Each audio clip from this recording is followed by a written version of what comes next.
Bonjour à tous. Il est 10 heures, on parle du temps, donc il faut qu'on soit très très précis.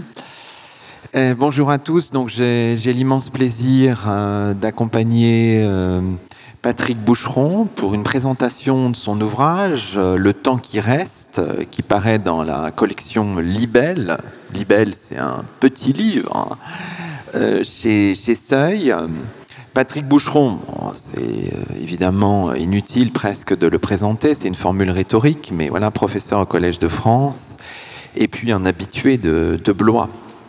Alors ce qu'on vous propose, c'est de fonctionner pour comprendre un peu, pour traverser ce livre, de fonctionner à partir d'images, mais peut-être que pour ouvrir un peu notre discussion, Patrick Boucheron, on pourrait poser un petit peu la question de la nature un petit peu de cet ouvrage. Pourquoi écrire aujourd'hui un texte qu'on peut qualifier de texte politique? Pourquoi maintenant? Oui, bonjour à toutes, bonjour à tous. C'est vrai que je suis très heureux de présenter devant vous ce livre dont la forme ne m'est pas coutumière, que j'ai d'une certaine manière j'ai longtemps résisté à l'idée que je pourrais écrire un petit livre comme ça. Pourquoi ? Je ne sais pas si vous avez vu le dernier spectacle de Wajdi Mouawad qui s'appelle Racine carrée du verbe être, où il met en scène sa dispute avec tous les hommes qu'il aurait pu devenir si enfant il n'avait pas fait les mêmes choix, ou sa famille pour lui, en l'occurrence quitter le Liban. Et moi je me souviens en fait, et je chéris aussi celui qui en moi s'en souvient encore, du petit garçon qui ne voulait pas être historien. Et bon, il m'en veut pas, mais il me tient un petit peu au coin de l'œil. Non pas qu'il l'attendait mieux ou qu'il espérait mieux, mais il avait d'autres rêves. Et donc ça veut dire que périodiquement, je me dis que je pourrais faire autre chose. Et c'est pas si mal de se le dire. Et c'est pas seulement quelqu'un qui a une tentation de la défection et qui cherche à se réencourager. Et en cela, effectivement, Blois est toujours, je vous assure, c'est presque magique, le meilleur endroit pour se relancer. Mais quand même, aujourd'hui, parce qu'il y a d'autres vies possibles, et en particulier des vies militantes, la question de savoir s'il fallait encore enseigner, encore écrire des livres, ou les faire écrire, ou en parler, en tout cas s'abandonner à ce que j'appelle à la fin de ce libelle la cause des livres, est une question qui pouvait se poser. Voilà. Et c'est bien de se la poser de temps en temps. Et ce livre donc se propose au fond de mettre au clair les raisons pour lesquelles je tente de faire avec l'histoire, on va dire, certainement pas de la politique, mais une manière effectivement de s'adresser aux contemporains, de mettre en contemporanéité différentes d'autres vies que les miennes, en fait. C'est-à-dire celles et ceux qui peuvent vivre et parler d'autres choses. Et puis c'était une manière aussi peut-être d'éclaircissement. Non pas d'écrire ce que je crois, parce que je ne me connais pas effectivement une certitude obstinée dans un bloc intangible et innocent de croyances, mais au fond, c'est vrai qu'il y a eu parfois quelques malentendus puisque je suis quand même aussi un peu un historien public. On me demande mon avis, malheureusement, sur l'état du monde. Le plus souvent, je ne réponds pas, ou je réponds de manière biaisée, en mettant en crise ou en danger ou en doute la parole d'autorité de celui qui aurait à faire ce que je me refuse de faire. Et c'est un peu compliqué, c'est un peu embrouillé, et le plus souvent je me prends les pieds dans le tapis. Et donc là au moins, c'est un texte, les juristes diraient un texte opposable. Alors peut-être pour circuler dans votre ouvrage, donc on a pensé à des images. Au point de départ du livre... Vous avez pensé, c'est votre œuvre. Je tiens à le dire, et c'est très réussi. On a pensé à des images, et évidemment, au point de départ du livre, il y a ce que vous appelez, page 19, la crise de l'imminence environnementale, page 20. Et donc, évidemment, ça m'a fait penser à la couverture. Alors, c'est bien connu par les enseignants. Il y en a un certain nombre dans la salle. La documentation photographique est quand même très bien connue par nos collègues. Et là, cette image de ce numéro, c'est l'avant-dernier, hein, écrit par la grande géographe Magali Reguezazit. On a, Patrick Boucheron, une espèce de contraste assez saisissant entre des gens qui jouent au golf et puis une scène qui relève pas forcément de l'apocalypse, mais voilà, derrière. Et ça, c'est vraiment très en écho, finalement, avec certaines pages de votre libelle. Oui, je ne vous ferai pas l'injure de vous rappeler que Anthropocène est le nom qui a été donné à l'ère dans laquelle nous serions désormais. Depuis quand, c'est en discussion. Mais en tout cas, l'acte de baptême date de 2000, et c'est l'idée que l'humanité, dans sa capacité à transformer son milieu, ses environnements et ses enveloppes atmosphériques, est devenue une force géologique. Ce qui est bouleversant, renversant pour, je dirais, l'ordre des savoirs qui s'est, depuis les Lumières, fondé sur l'idée que le temps de la Terre et le temps des hommes étaient incommensurables. On déployait à l'école des frises qui nous montraient que, voilà, il y avait un temps cosmique et que nous étions l'état revenu. C'en était presque vexant de voir que, voilà, l'humanité était à la toute fin et de toute façon n'y pouvait rien. Or, la démonstration scientifique des causes anthropiques du changement climatique montre que, en fait, ce qu'on a longtemps considéré comme quelque chose de hors de portée, et en particulier hors de portée de la conscience et de la décision politique, était en fait entre nos mains. C'est-à-dire, c'est tout à fait saisissant. C'est-à-dire, en règle générale, on dit oui, mais ça, de toute façon, ça serait bien sûr qu'il faudrait agir pour la planète, mais les femmes et les hommes politiques qui le feraient seraient bien désintéressés parce qu'ils ne le verront pas. Mais là, il y a ce qui était longtemps considéré comme voilà, un temps à venir, c'est maintenant. Et donc, c'est une imminence. Et donc, ça devrait évidemment mobiliser tout le monde. Parce que on peut agir dans les temps, dans tous les sens du terme. Et c'est très exactement l'inverse qui se passe. Étonnant quand même. C'est-à-dire que là, par exemple, oui, on peut dire qu'un dirigeant politique qui n'a pas 80 ans, ce qui peut arriver, aura à répondre, même politiquement et peut-être même juridiquement, de ce qu'il fait aujourd'hui et de ce qu'il ne fera pas surtout. Bon. Alors, pourquoi on n'agit pas ? C'est un autre président de la République, Jacques Chirac, qui, c'est bien connu, au sommet de la Terre, et ça peut consonner avec les images qu'on voit, apostropher ainsi ses contemporains, la maison brûle et on regarde ailleurs. Alors, moi, c'est pas si mal de regarder ailleurs. Quand on regarde ailleurs, on n'a pas forcément les yeux dans le vide. Les historiennes et les historiens savent qu'ils peuvent regarder ailleurs dans le passé, ailleurs dans le monde, pour essayer de poser un diagnostic sur le contemporain. Mais merci de me faire voir cette image, parce que pour moi, elle consonne avec d'autres. Je me souviens d'une photographie qui avait fait scandale. C'était une photographie d'un Allemand qui avait, au fond, c'était une belle matinée comme celle-là. C'était le 11 septembre 2001 et il y avait des Américains qui pique-niquaient l'autre côté du pont de Brooklyn et puis un incendie derrière eux. Mais c'est vieux comme le monde, c'est vieux comme la chute d'Icare, ce fameux tableau de Bruegel, où d'une certaine manière, ce qui se passe vraiment, c'est au fond de l'image. Et voilà, en histoire, on sait bien que c'est comme la lettre volée, ce qu'on a sous les yeux, on ne le voit pas, que seul le bord de la catastrophe est documenté.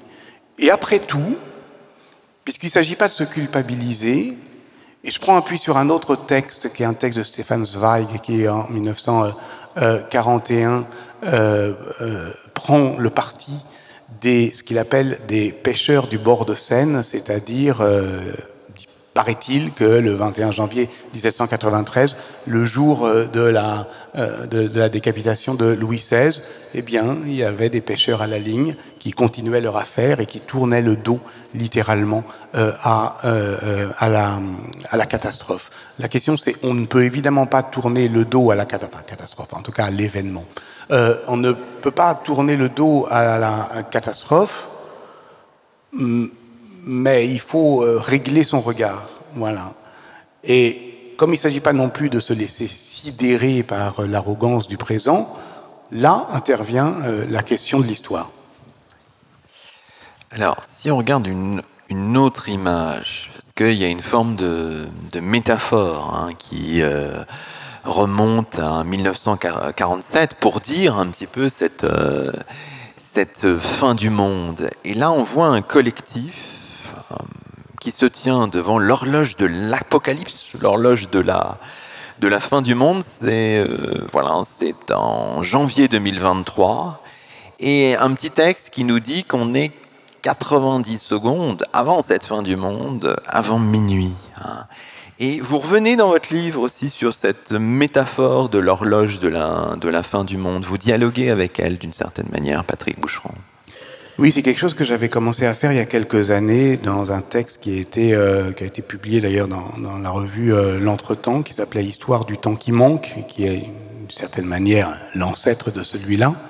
Et c'était dans le cadre d'un colloque scientifique au Collège de France. Et donc la question au fond, c'était de savoir comment nous, alors peu importe qu'on nous appelle historiens, voilà, mais enfin en tout cas, disons ceux qui ont quand même comme profession aussi de travailler et peut-être de temps en temps de créer des imaginaires sociaux.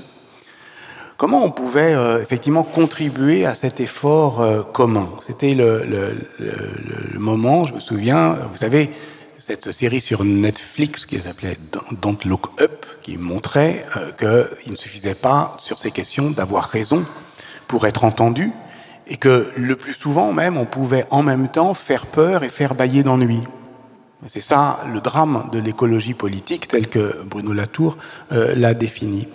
Et moi, ce qui m'intéressait dans cette horloge de l'apocalypse, c'est pas tant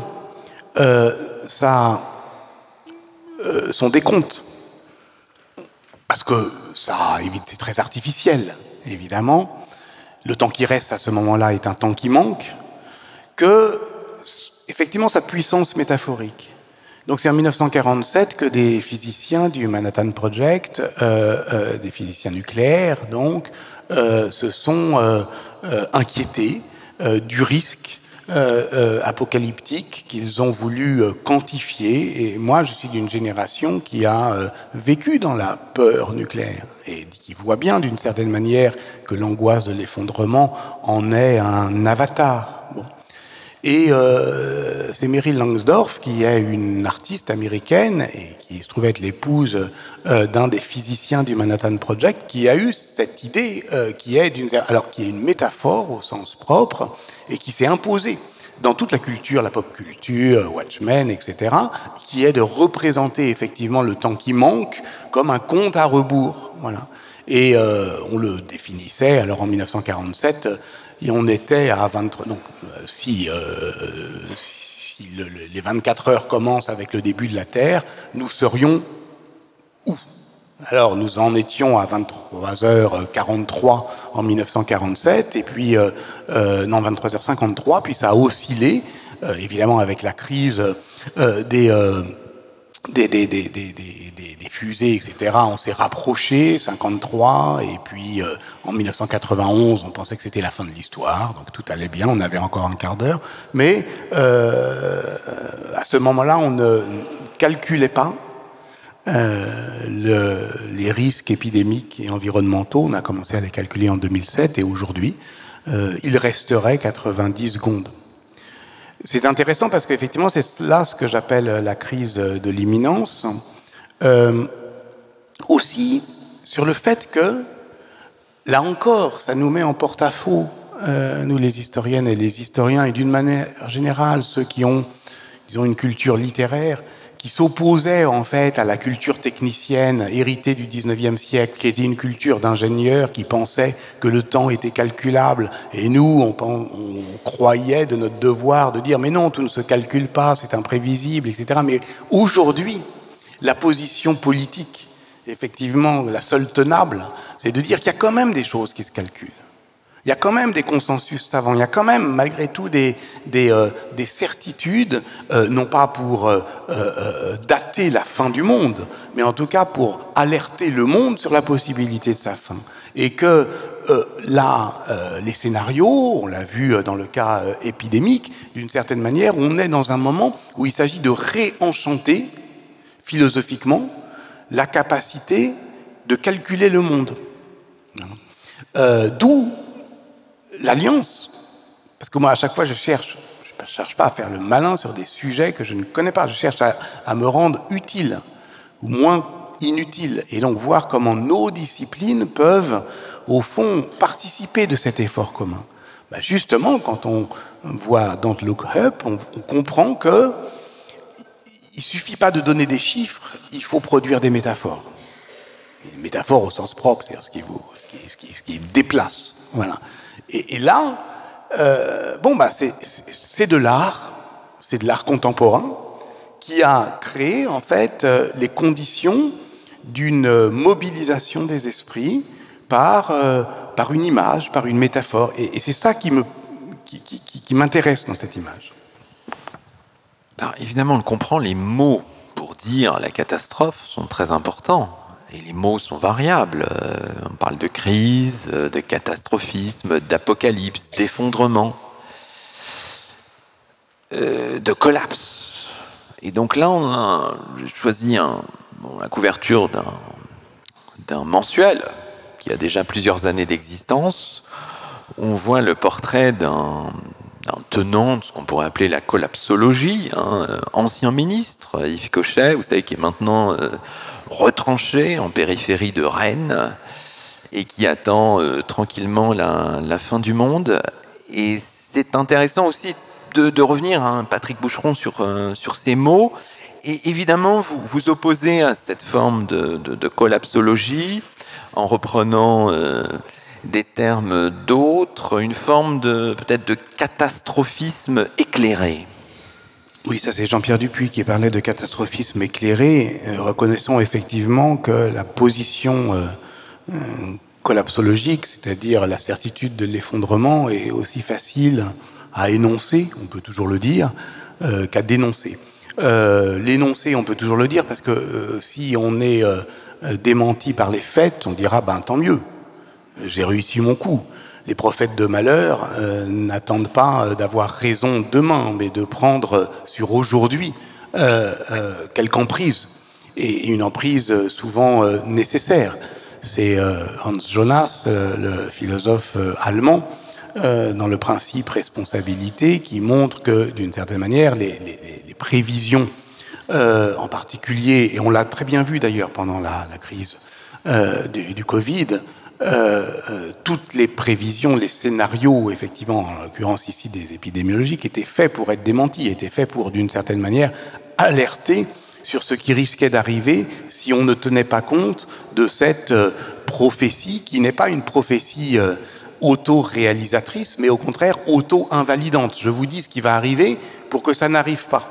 Bon, c'est vieux comme la Bible, c'est ce qui était arrivé à un autre Jonas qui était prophète. Donc oui, je parle un peu du prophétisme, de l'Apocalypse. Le temps qui reste, c'est aussi une conception messianique. On voit bien, et aujourd'hui en particulier, combien cette notion est piégeuse. J'insisterai pas, mais c'est vrai que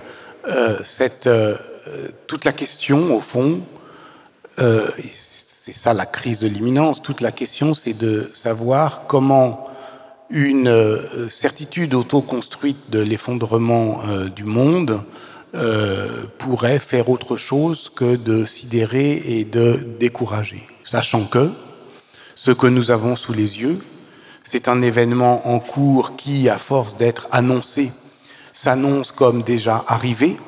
C'est la vieille histoire que je tricote de toutes les manières, y compris de manière plus, je dirais, à la fois plus narrative et plus aérée, dans ce livre qui s'appelle Quand l'histoire fait date, sur ce que c'est qu'un événement et qui ne cesse au fond de gloser ce que l'historien du contemporain Pierre Laborie disait de l'événement, c'est-à-dire c'est ce qui advient de ce qui est déjà advenu. À partir du moment où on commence à le craindre, non seulement on risque de précipiter ce qu'on craint de voir arriver, mais on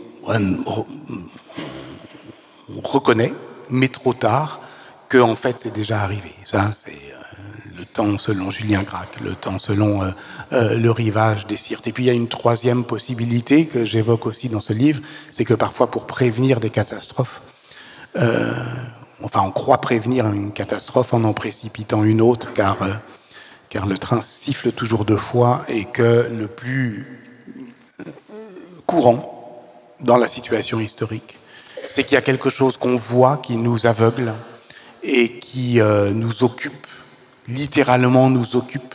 C'est comme une guerre d'occupation, la peste de Camus, pour ça que la métaphore entre l'épidémie et l'invasion est si puissante, c'est parce que ça occupe nos conversations. On ne parle que de ça et on n'en dit rien.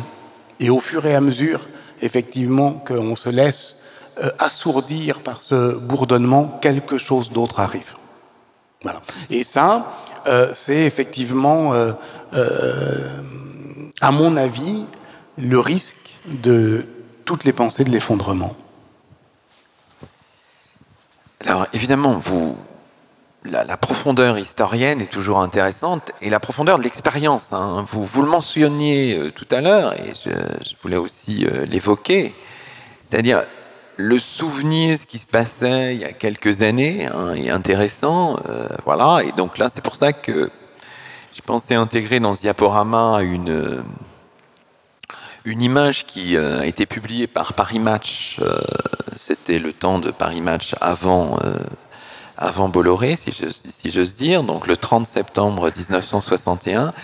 Et on voit dans l'abri, et avec la petite légende qui est intéressante, dans l'abri familial, la vie s'organise pour une période de 2 à 15 jours.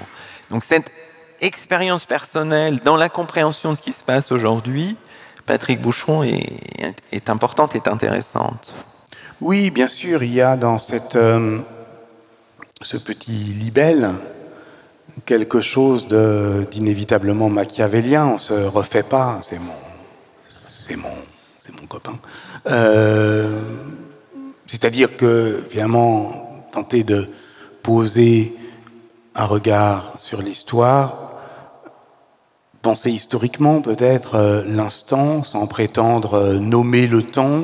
J'ai toujours eu une sorte d'indifférence polie envers tout ce qui domine en politique, comme dans la temporalité. Donc dire, voilà, on vit ceci, on vit cela. Ce qui m'intéresse, c'est plutôt savoir ce qu'il y a dans les abords, ce qu'il y a dans les abris.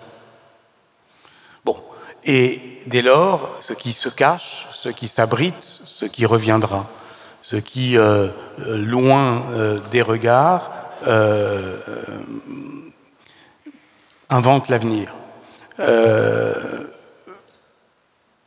Et c'est pas vrai de toute façon que le monde le plus probable aujourd'hui, ce qu'on voit, c'est pas un effondrement, c'est un pourrissement, c'est une dégradation, c'est un monde qui devient de plus en plus difficilement habitable, ou plus exactement, qui devient inhospitalier, surtout pour les pauvres, surtout pour le Sud, enfin voilà, avec une inégalité de conditions dont effectivement la pandémie a été la répétition générale, puisque cette image pourrait en être justement la métaphore. Nous sommes séparément ensemble, nous vivons solidairement la même solitude, chacun enfermé chez soi. Voilà. Mais c'est pour ça que, d'une certaine manière, je ne cesse, comme tant d'autres, vous faisiez une allusion voilée à Walter Benjamin avec cette notion d'expérience. Je chemine beaucoup dans ce livre avec Ernst Bloch, qui est voilà, un grand penseur de l'antifascisme, qui écrit ce livre qui s'appelle Héritage de notre temps, en 1936, en exil à Zurich, qui chronique ce qui est en train d'arriver. Voilà, et on a tellement à la fois d'admiration et de peine pour ces grands intellectuels de Weimar qui ont, au fond, produit tant d'intelligence et ainsi tant de victoires de détail sans jamais contrevenir à la défaite globale, étrange mais terrible. Et ce qu'il y a d'incroyable, enfin d'héroïque chez Ernst Bloch, c'est qu'au moment où effectivement il décrit, il chronique comment on en est arrivé là, ce qui déjà en 1936 n'est pas rien, eh bien imagine ce qui peut germer au pire, au creux, au plus sombre de l'avenir. Et il dit que effectivement l'histoire, c'est l'art de se souvenir, non pas du temps qui reste, mais ce qui reste de temps pour refaire les promesses qui n'ont pas été tenues.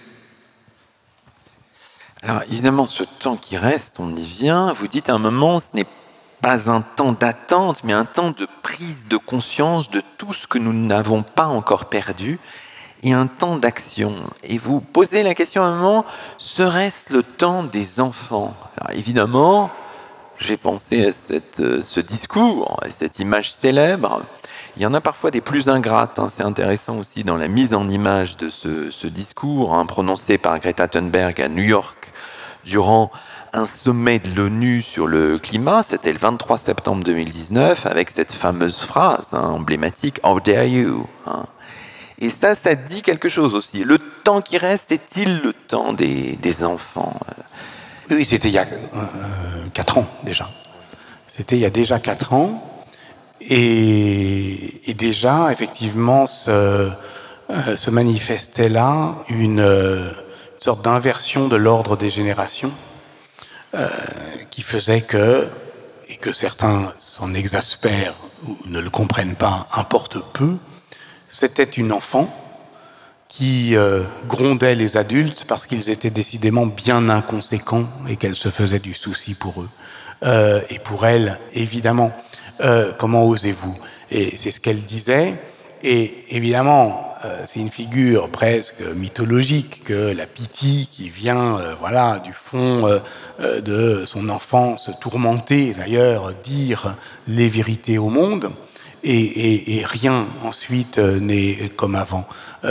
On a moins remarqué, par exemple, que ce discours était le double de celui de Martin Luther King, qui est justement à l'autre bout de l'échelle des générations, lorsqu'il dit I have a dream, j'ai fait un rêve. Et là, elle a fait un cauchemar. Et ce qui est important, c'est d'une certaine manière la coïncidence, ou en tout cas l'articulation entre une émotion, une émotivité qui était, parce que c'est ça aussi le discours de Martin Luther King, c'est la première adresse émotionnelle directe dans l'histoire de la communication politique, avec une puissance de mobilisation. Alors, ce qui frappe dans votre livre, Patrick Boucheron, c'est que vous revenez régulièrement sur une forme d'impuissance politique, pour le dire avec des mots doux, mais vous ne le faites pas toujours avec des mots doux. C'est ça qui est intéressant. Évidemment, on trouvera une dénonciation de l'extrême droite et des fantômes des années 30, de la gauche radicale parfois, du macronisme aussi. Alors, je peux lire un petit extrait, c'est à la page 49.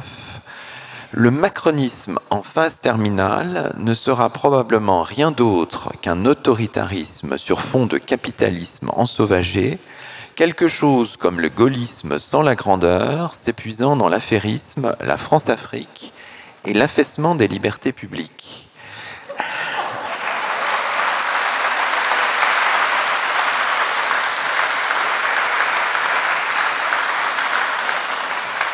Alors, donc ça a mis en résonance, enfin, ce que vous dites, j'ai voulu mettre en résonance avec une photographie qui est intéressante. Ce sont des activistes de l'action non violente COP21, donc la COP de Paris, photographie prise à Glasgow lors de la tenue de la conférence des parties, donc la COP26, le 1er novembre 2021. Vous observerez un certain nombre de slogans, dont sans doute le plus intéressant est peut-être bla bla bla. Et puis vous avez aussi des portraits, les portraits officiels du président de la République qui sont retournés. Patrick Boucheron. Oui, j'avais été comme beaucoup frappé par le discours que Pierre Rosanvallon avait adressé sur le plateau d'une émission très grand public de télé quotidien et qui avait fait l'objet d'une capsule vidéo qui avait beaucoup tourné. C'était pendant la crise de la réforme des retraites dont il disait qu'elle ouvrait une crise de légitimité démocratique sans précédent, et il disait sobrement qu'au fond maintenant il fallait trouver un point d'arrêt. Trouver un point d'arrêt parce que à partir de ce moment-là, pour les raisons voilà, que j'exprime en une page, mais pas davantage, et qui, bon, que d'autres que moi pourraient dire bien mieux, de manière plus informée, il y a voilà, le risque d'une pente sans fin, et en particulier quant à ce que Timothy Snyder appelle l'obéissance anticipée, c'est-à-dire la capacité au fond des élites à anticiper par avance, donc par définition, oui, pardon pour le pléonasme, à anticiper donc des politiques à venir qui, lorsqu'elles viendront, je parle de l'Italie, mais peut-être qu'on en parlera un petit peu après, ne font au fond que poursuivre le travail. Un des points d'arrêt, et j'en parlerai pas très longtemps, c'est de ne consacrer désormais à tout cela qu'une attention distraite. Une sorte d'hygiène de l'inattention. C'est pas facile de ne pas se laisser sidérer par voilà, une politique dont le roulis technicien nous amène d'une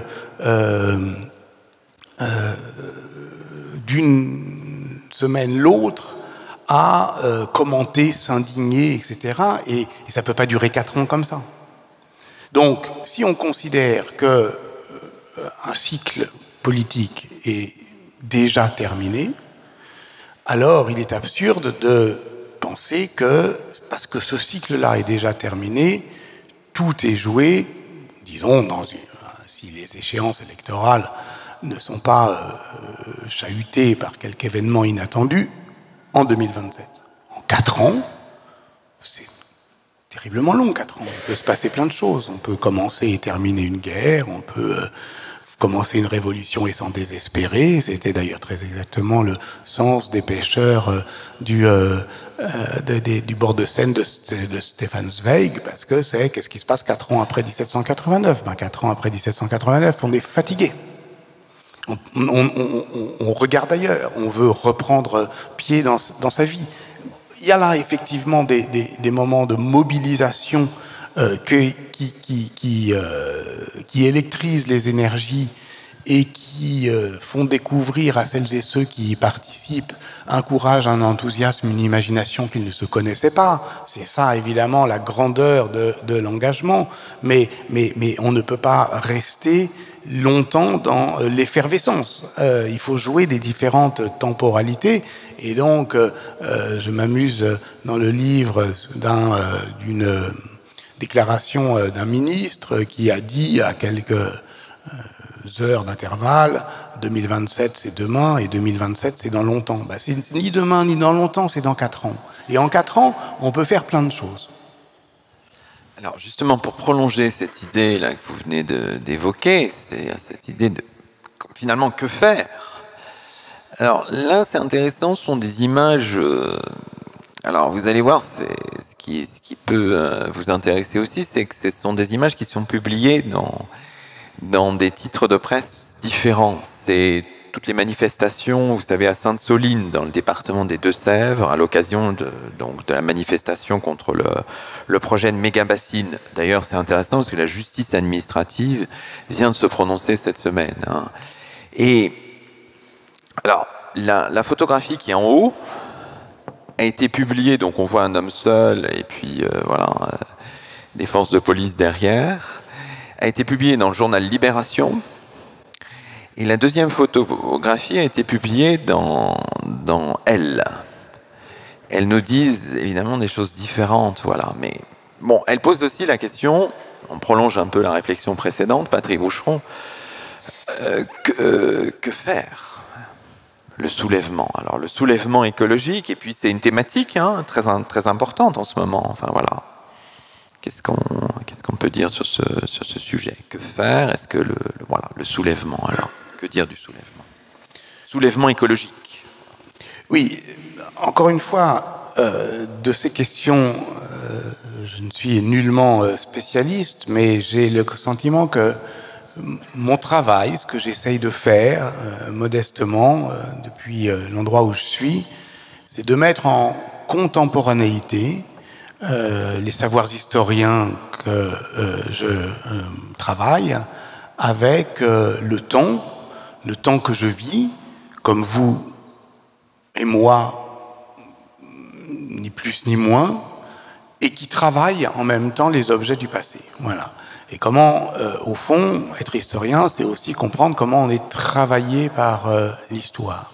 Et en règle générale, on nous dit, bon, ben, cette histoire, elle est longue, votre boulot, c'est de calmer les ardeurs, c'est de dire que c'est plus compliqué que ça, c'est de dire qu'au fond, on a déjà vécu cela. Alors c'est vrai qu'on a déjà vécu cela, du point de vue politique, par exemple, puisque j'essaye au fond de mettre en contemporanéité deux catastrophes qui viennent, hein, la catastrophe climatique et la catastrophe politique. Voilà. Sur la catastrophe politique, on a déjà vécu ça.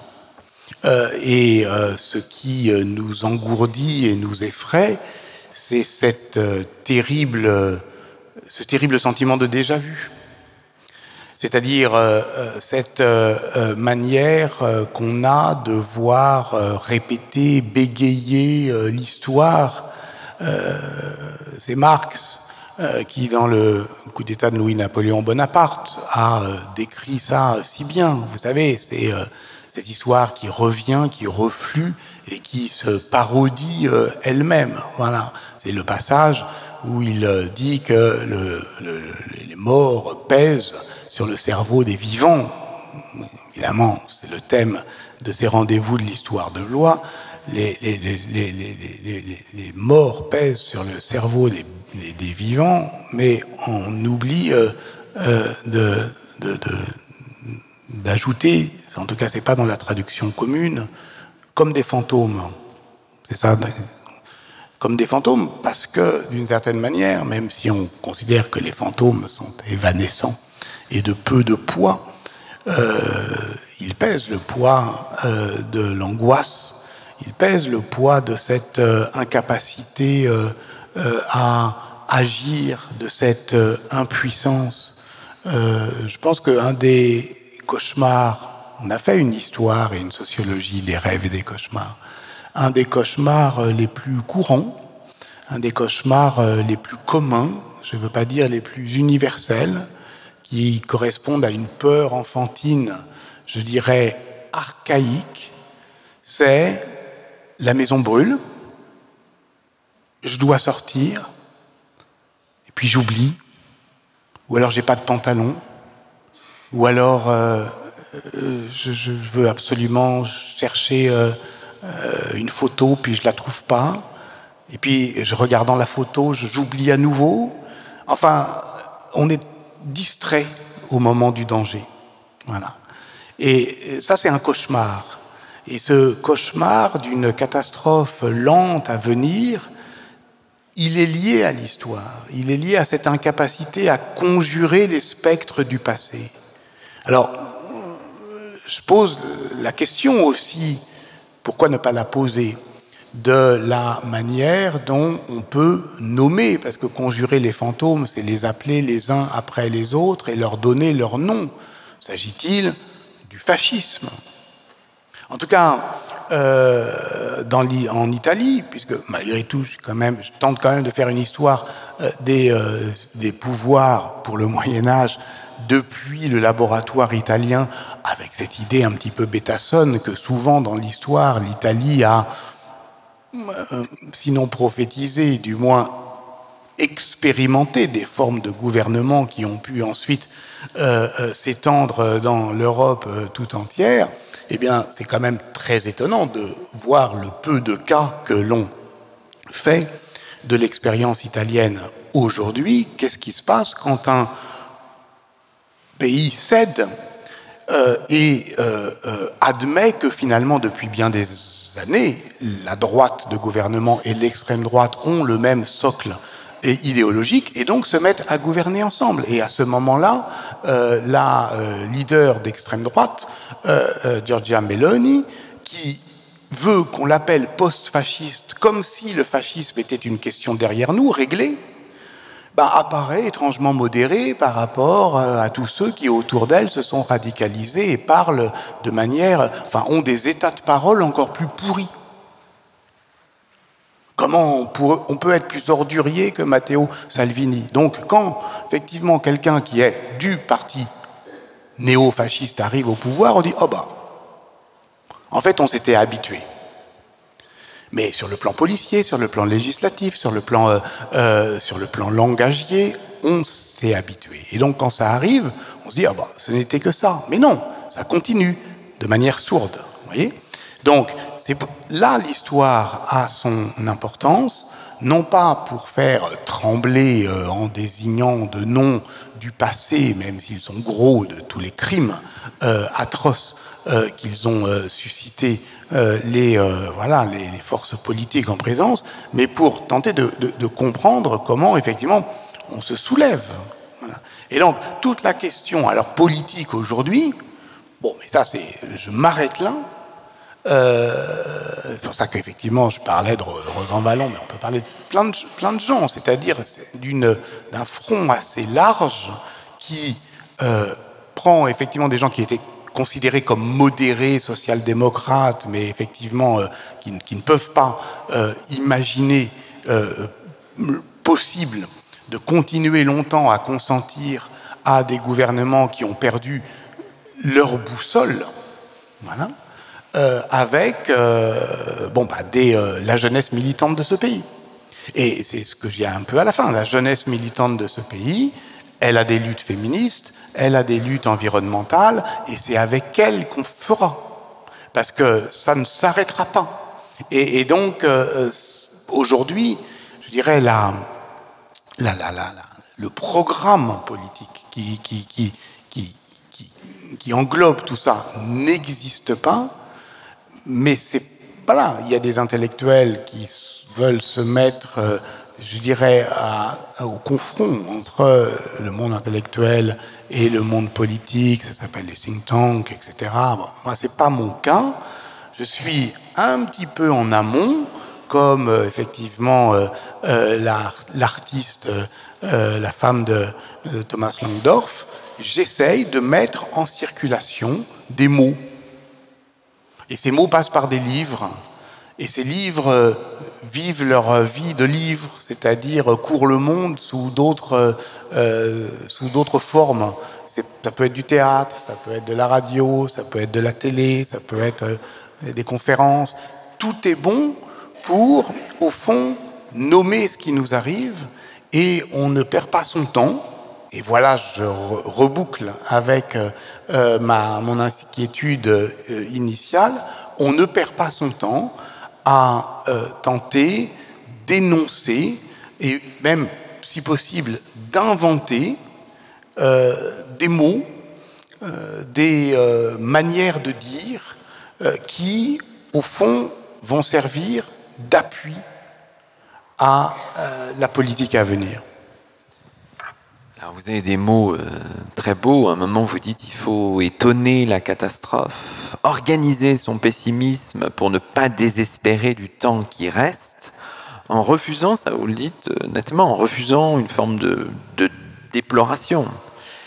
L'idée, évidemment, de que faire comme intellectuel, comme historien est intéressante, et là, m'a donné envie de revenir à un tableau que vous aimez bien, qui était au cœur de votre livre L'Entretemps, conversation sur l'histoire. Un tableau qui s'intitule Les Trois Philosophes par Giorgione. On est juste au début du XVIe siècle, en 1508-1509. C'est un tableau qui est conservé au Musée d'Histoire de l'Art de Vienne. Évidemment, vous avez longuement décrypté ce tableau, mais je trouve qu'il fait écho d'une certaine manière à votre livre, et ça m'a fait penser aussi, à un moment, vous dites, voilà, dans ces temps que nous vivons, ce qui est intéressant, ce qui est important, c'est de rechercher, vous dites, c'est une jolie formule aussi, des conjurations d'intelligence, et vous le dites souvent, à un moment, hein, vous, sans prétention, ça c'est important, Patrick Baucheron. Oui, je le dis devant mes deux Séverines, Roscoe et Nickel, éditrices et attachées de presse du Seuil, avec lesquelles j'ai le plaisir et l'honneur d'engager aussi cette action par les livres. Ça serait quoi une conjuration d'intelligence ? Je raconte à la fin, j'ai hésité à le faire parce que ça pouvait paraître présomptueux, mais en fait, non, ça s'est passé comme ça. L'histoire mondiale de la France, qui est un livre, voilà, qui a eu de l'impact, qui a eu, on peut pas rêver mieux au fond quand on est historien et quand on cherche à un peu bouger les choses, les imaginaires sociaux, que ce genre de succès, mais je parle de quoi? Je ne parle pas de la polémique que ça a suscité, je ne parle pas du nombre d'exemplaires vendus, je ne parle pas du nombre de traductions ou d'adaptations, même si ce n'est pas inintéressant de savoir quand même que ce livre a été adapté dans 10 ou 11 pays européens. Et donc ça a, au fond, que l'Europe se raconte en cartographiant les rapports que chaque nation a avec le monde. Mais je raconte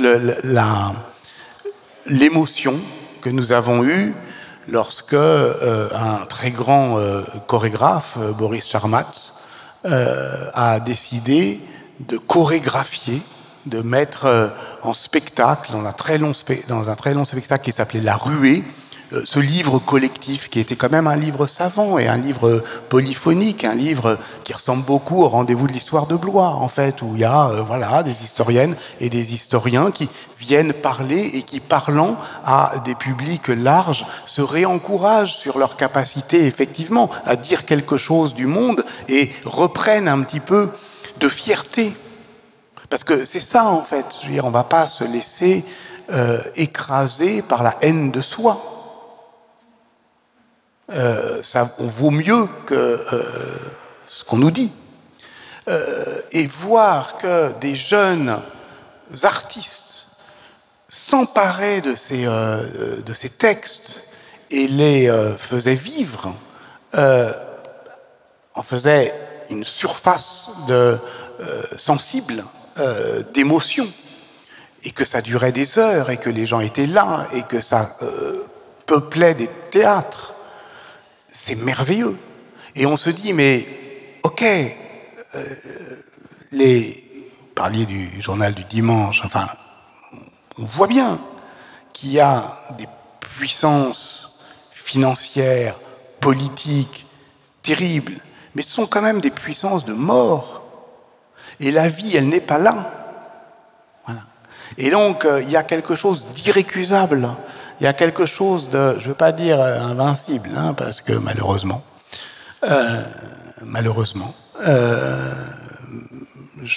ce livre, d'une certaine manière, est la continuation, mais seule, de Prendre date, que j'avais écrit en 2015 avec mon ami Mathieu Riboulet, et qui qui est mort, et donc je suis le survivant de ce livre, mais je le reprends, et d'une certaine manière, dans ce livre, Mathieu Riboulet avait écrit, et je le dis que c'est lui qui l'a écrit, même si on n'a jamais voulu départir le tien du mien dans ce livre, une phrase qui disait « Je me suis toujours demandé, je le cite de mémoire, ce que ça faisait au cœur et à l'esprit lorsque, arrivant dans ce que les manuels d'histoire appellent les années 30, on voyait tous les voyants au rouge. Est-ce qu'on en a peur? Est-ce qu'on en a conscience? Est-ce qu'on en rêve? Est-ce qu'on en crève? Est-ce qu'on reste? Est-ce qu'on part? Etc. » J'aimerais bien lui répondre, je ne sais pas. Mais effectivement, ce qu'il a à la fin de sa vie montré, c'est que notre soif d'histoire était inextinguible et qu'elle nous rendait invincibles et modestes. Bon ben voilà, les livres nous rendent invincibles et modestes. Et c'est pour ça que, je vais m'arrêter là, mais merci de faire voir ce tableau de Giorgione que j'ai commenté, si on peut dire, dans ce livre que j'aime bien, qui s'appelle L'Entretemps, parce que c'est un livre qui prend le parti, au fond, vous le voyez, du socle friable sur lequel sont les trois philosophes. Les trois philosophes ne s'appellent pas comme ça. C'est un tableau sans sujet, mais on l'a appelé ainsi parce qu'on a reconnu quelque chose comme un philosophe antique, un philosophe médiéval ou d'un âge moyen, en tout cas, qui est Averroès, qui est l'arabe d'entre les deux, et qui est entre Platon et le néo-platonicien, le jeune homme de la Renaissance. Et on aurait là une sorte d'étagement du temps de cette chronologie bien ordonnée qui, depuis la nuit païenne d'Aristote jusqu'à la caverne également sombre néo-platonicienne de la Renaissance, au moment où le soleil se couche, au moment où le temps manque, eh bien, il y a la passe et il y a effectivement cette succession des âges, Antiquité, Moyen-Âge, Renaissance. Et c'est pas par plaisir de dépériodiser que je mettais en doute cette interprétation, mais parce que je veux prendre le parti de justement ce qui est friable de ces éboulements à leurs pieds, qui disent avec plus de netteté, me semble-t-il, la consistance du temps, qui n'avance pas par grande embardée, ni par découpe scandée, nette et acidulée des périodes, mais qui avance par effritement, et c'est justement porter attention à ce qui reste, au temps qui reste, à ce qu'il nous reste de temps. Voilà, et pour ne pas manquer au temps qui reste. Donc ça veut dire effectivement être amoureux des détails, pencher. C'est une manière de ne pas haïr. Caroline Emke l'a dit magnifiquement, on ne hait que généralement. Dès lors qu'on se penche sur les détails, alors tout effectivement peut reprendre vie. Voilà. Ce livre, je crois, il se terminait. Et donc voilà, Libelle est un livre, voilà, enfin Le temps qui reste est un livre, est un libelle, donc c'est un livre très politique, mais j'ai voulu quand même qu'il soit quand même un livre de moi. Et ce n'est que moi, en fait. Et donc il y a un petit côté aussi un peu poétique comme ça. Et j'en terminerai par là. Quand je l'ai fini, je me suis rendu compte, et c'était presque effrayant, ça prouve quand même qu'on est travaillé par l'histoire et aussi par l'histoire de ses obsessions, c'est que tous mes livres se terminent à peu près de la même manière. La dernière phrase, c'est toujours, dans Contretemps par exemple, c'était « Nous avons encore le temps, pas tout le temps, encore un peu de temps ». Là, la dernière phrase, c'est « Pourvu qu'ils y arrivent ». C'est-à-dire ces trois-là sont en train de converser, ils construisent une conjuration d'intelligence, il y a des vivants et des morts, mais le soleil tombe, pourvu qu'ils y arrivent. Alors, ouais.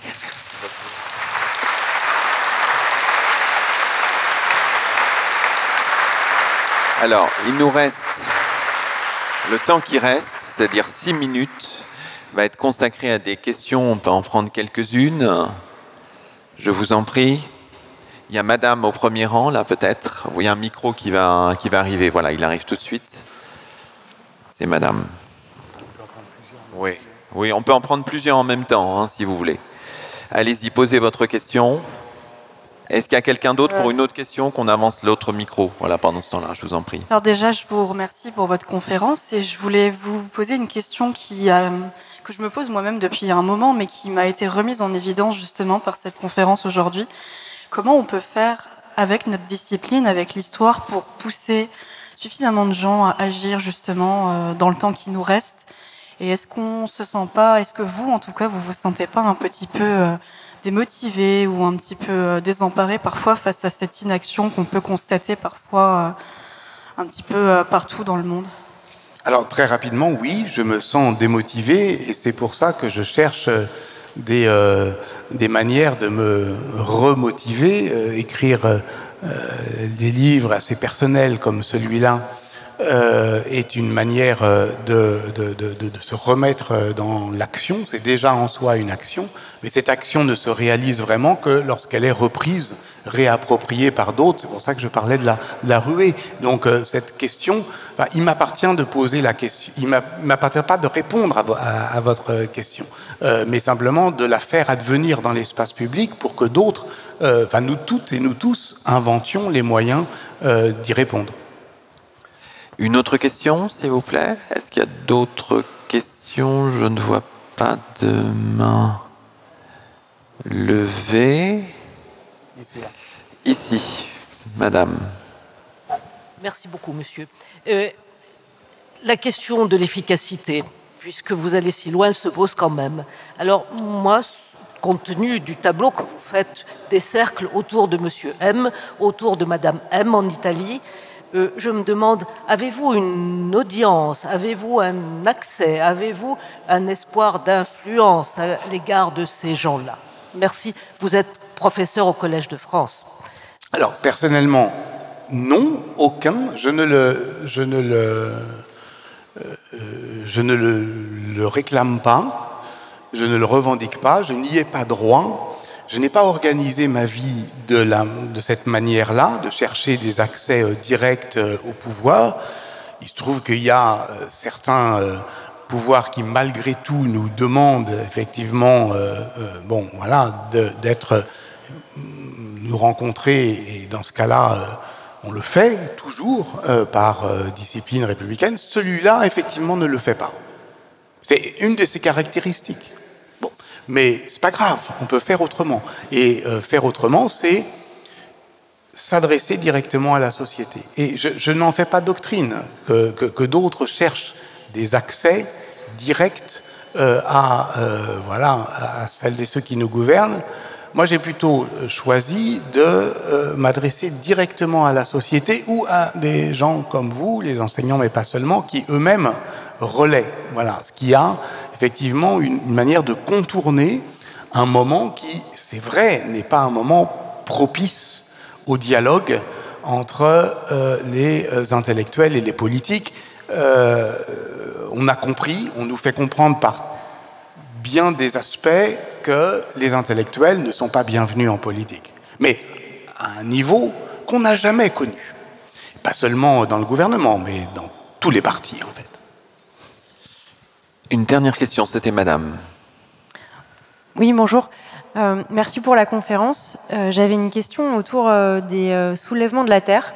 Je trouvais qu'il y avait quelque chose d'intéressant dans le fait que c'est cette Terre qui n'a pas de voix et des gens qui se lèvent pour la défendre et un peu la personnifier et prendre les armes parce qu'elle n'a pas vraiment les moyens de se défendre.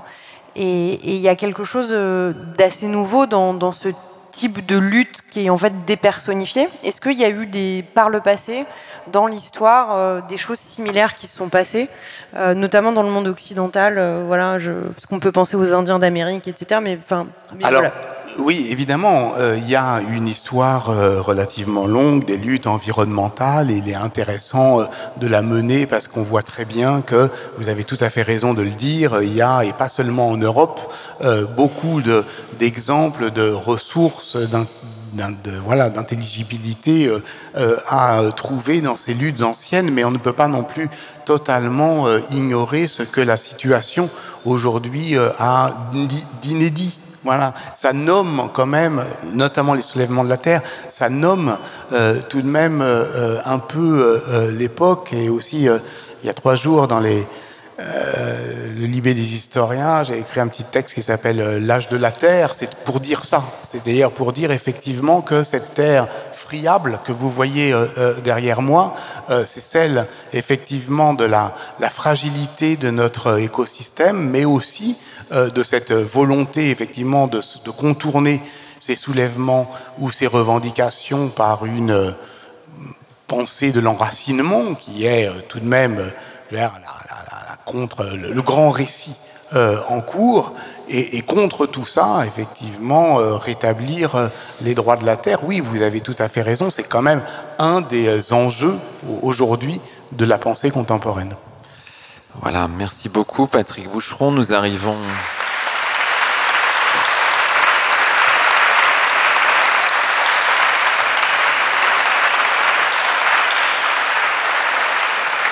Nous arrivons au terme.